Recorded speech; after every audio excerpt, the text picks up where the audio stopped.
A verdade mais cruel que Elias engolia todas as manhãs não parecia a falta de dinheiro, porém a certeza silenciosa de estar atrasado para a própria vida.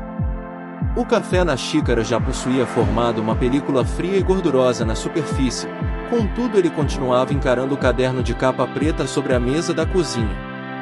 A luz amarela da janela pingava sobre as páginas em brancos, zombando de sua paralisia. 32 anos e a sensação de ser um espectador no próprio filme. O celular vibrou, arrancando um suspiro pesado de seu peito. Soava como a mensagem do irmão.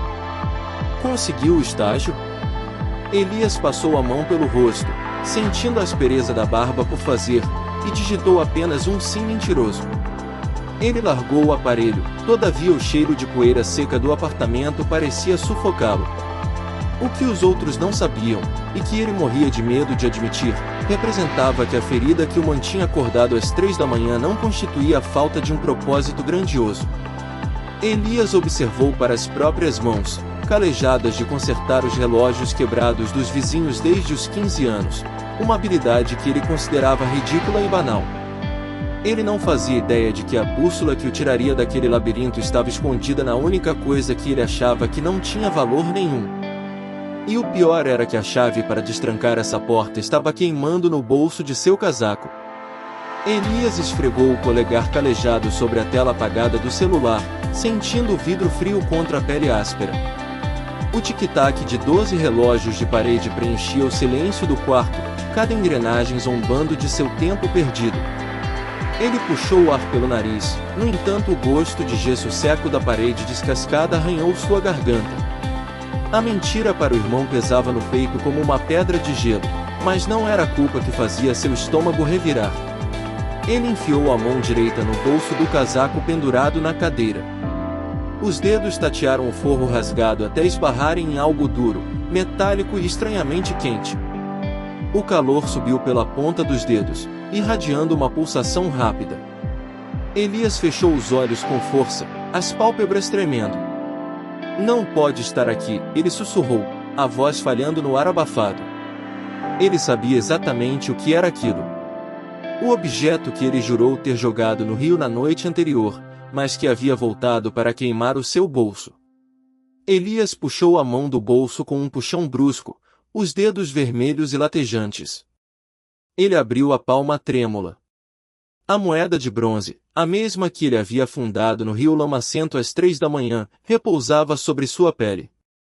O metal não estava apenas morno, estava incandescente, soltando um fio de fumaça azulada que cheirava a cobre queimado e água podre. Ele a deixou cair. O impacto contra o assoalho de madeira podre soou como um tiro seco, ecoando pelas paredes descascadas. Elias recuou, as costas batendo no papel de parede úmido. O coração martelava contra as costelas, um ritmo descompassado que embolava sua visão. Ele não estava fugindo do rio. O rio havia cuspido de volta a única coisa que ele tentou enterrar. A moeda girou no chão, parando com a face virada para cima, revelando não a águia desgastada, mas a data exata do dia em que ele desistiu de tudo. E o metal começou a rachar. A rachadura na moeda não fez barulho de metal partindo, mas o som úmido de osso quebrando. Elias percebeu o cheiro de enxofre subir pelas narinas, queimando a mucosa. Ele tentou chutar o objeto para debaixo do sofá, mas a sola do sapato grudou no assoalho encharcado. O suor frio escorria pelos seus olhos, cegando-o por um segundo. Quando a visão clareou, a fumaça azulada não subia mais para o teto. Ela descia, rastejando pelo rodapé como uma serpente cega, buscando a única porta trancada do cômodo. Elias caiu de joelhos, as unhas arrancando lascas da madeira podre na tentativa inútil de cavar um buraco. A data gravada no bronze não era um castigo. Era o dia em que ele havia consertado o rádio do avô com arame e saliva, a única vez em que suas mãos não tremeram. A fumaça parou diante da porta, e a maçaneta de latão começou a girar sozinha, revelando que o rio não queria devolvê-lo. O rio queria que ele abrisse. A maçaneta girou com um clique metálico que ecoou fundo nos ossos de Elias. O cheiro de ozônio e cobre queimado invadiu suas narinas, sufocando o pânico inicial. Ele contemplou para as próprias mãos. Os dedos tremiam violentamente, batendo uns nos outros como galhos secos ao vento. Mas a memória do rádio pulsou. Do arame fino, da saliva, da precisão cirúrgica que só acontecia quando a dor no peito apertava. A fumaça azul não o estava afogando. Estava o chamando. Elias engoliu em seco, sentindo o gosto de ferrugem na língua. Ele finalmente entendeu.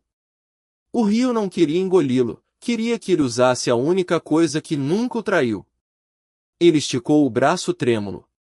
No exato momento em que seus dedos tocaram o latão frio, o tremor parou. A mão firmou. A porta não estava trancada por fora. Estava trancada por dentro, exigindo que ele parasse de fugir da própria ferida para girar a chave e enfrentar o que do outro lado o esperava. Elias girou a pesada chave de latão. Um mecanismo estalou, seco, ecoando pelas paredes descascadas do cômodo. A fumaça azul se dissipou o suficiente para revelar a bancada de trabalho, coberta por uma fina camada de poeira cinza.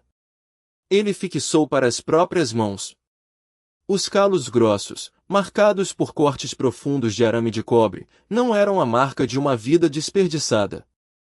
Eram a cicatriz de sua única certeza. Ele pegou o ferro de solda.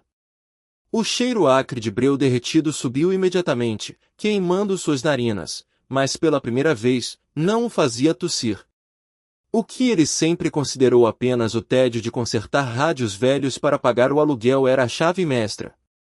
A ponta incandescente tocou o estanho. Uma faísca azul saltou, iluminando o rosto sujo de fuligem. O alto-falante chiou, cuspindo estática pesada, até que uma voz cortou o ruído. Não era uma transmissão. Era o nome dele. E um endereço. O ferro de solda escorregou, queimando a pele do seu polegar, mas ele nem sentiu o cheiro de carne assada. A voz na estática repetiu o endereço, arrastando as sílabas como lixo em ferro velho. Ele olhou para as cicatrizes brancas que cruzavam suas palmas, aquelas mesmas marcas que ele escondia dentro das mangas compridas para não envergonhar ninguém. Não era castigo. Era bússola. Cada corte profundo, cada noite insonso respirando vapores tóxicos para pagar contas, havia calibrado suas mãos para decifrar aquela frequência exata. O rádio cuspiu uma segunda voz, sobrepondo a primeira, e o vidro da janela trincou com a vibração grave do som. Ele largou o ferro. A fumaça azul voltou a subir, mas agora tinha o gosto metálico de sangue na sua boca. O endereço não era um lugar. Era o dia de amanhã. E a porta dos fundos da oficina começou a bater sozinha, batidas pesadas, ritmadas, como se alguém do outro lado soubesse que ele finalmente havia escutado. Elias engoliu o gosto de cobre e avançou. O assoalho de madeira gemia sob suas botas, cada passo sincronizado com as batidas surdas que sacudiam a porta dos fundos. Ele esticou o braço. O metal frio da maçaneta mordeu a pele, mas as cicatrizes não doeram. Elas vibravam. Girou o trinco e puxou. O vento gelado invadiu a oficina, apagando a fumaça azul e varrendo os papéis velhos para o canto. Do outro lado, não havia rua, nem beco escuro.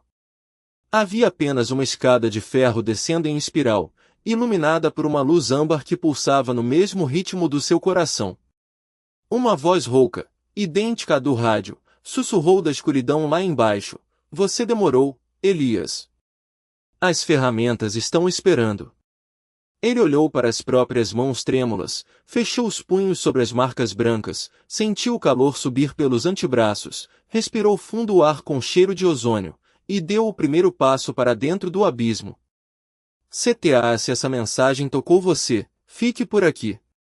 Porque todos os dias tem uma nova palavra para te despertar. Desperte em palavras.